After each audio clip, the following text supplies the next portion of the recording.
Vous allez certainement découvrir la presse. Alors, tous les kiosques ne sont pas ouverts, ce n'est pas grave. Antonin Durand a tout compulsé pour vous. Bonjour Antonin. Bonjour Frédéric, bonjour à tous. Avec vous, le tour d'actualité de la presse nationale. Ce matin, on commence par le Parisien ? Eh oui, on commence par le Parisien forcément ce matin. Et ce qu'on y lit n'a rien d'étonnant.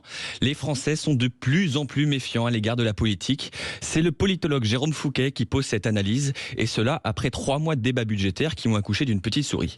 Et l'analyste met le doigt sur un problème qu'on a déjà entendu. Je le cite, pour les Français, le principal problème, c'est la classe politique.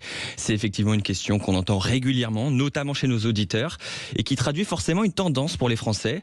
Mais il y a autre chose qui a retenu mon attention ce matin dans le papier. Je le cite de nouveau, beaucoup de politiques pensent qu'ils sont élus. S'ils sont élus, la nature reprendra leurs droits. On comprend à travers cela que si les Français montrent un certain agacement à l'égard du jeu politique, on peut dire que les acteurs de jeu, eux, se positionnent encore comme des hommes et femmes providentiels. Ben voyons.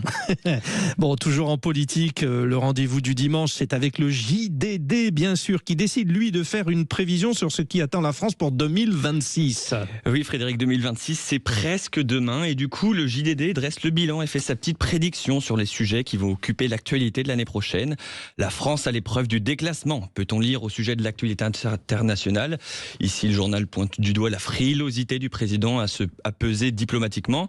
Cela fait particulièrement écho à l'actualité internationale, puisqu'hier, Emmanuel Macron a condamné les frappes russes qui visent l'Ukraine, affirmant la détermination de la Russie à prolonger la guerre. Alors, on a aussi le droit à des sujets plus communs au JDD, l'immigration, une dynamique hors de contrôle, peut-on lire, ou encore identité, comment rester nous-mêmes. Bref, pas très gai pour commencer l'année 2026. C'était donc très politique. J'en profite d'ailleurs pour vous dire, les auditeurs de Sud Radio, allez sur le compte X, on vous pose la question ce matin également. Sébastien Lecornu va-t-il réussir à faire voter un budget par l'Assemblée nationale en janvier? Donnez-nous votre point de vue, ce sera l'objet de notre débat. Sortons de la politique avec vous, Antonin Durand, un peu de technologie, avec une mise en garde du monde sur l'utilisation qu'on fait de l'IA. Ouais, Frédéric, l'IA occupe une place de plus en plus importante dans nos vies et forcément la question de son coût écologique va s'imposer. Comment l'IA dévore notre planète? C'est la une du Monde Week-end. Alors, ce qu'on peut lire dans les colonnes du journal, c'est surtout qu'il faut davantage réfléchir à la consommation et l'utilisation qu'on fait des IA. L'article pointe du doigt des consommations abusives. En France, l'Agence de la transition écologique recommande justement de choisir le juste niveau de technologie au service d'un besoin réel.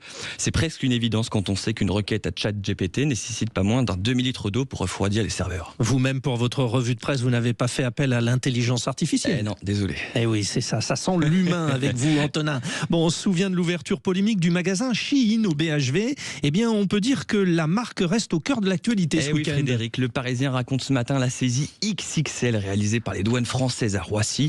Plus de 300 000 colis vérifiés. Et dans tout cela, 25% des articles textiles n'étaient pas conformes. Tiens.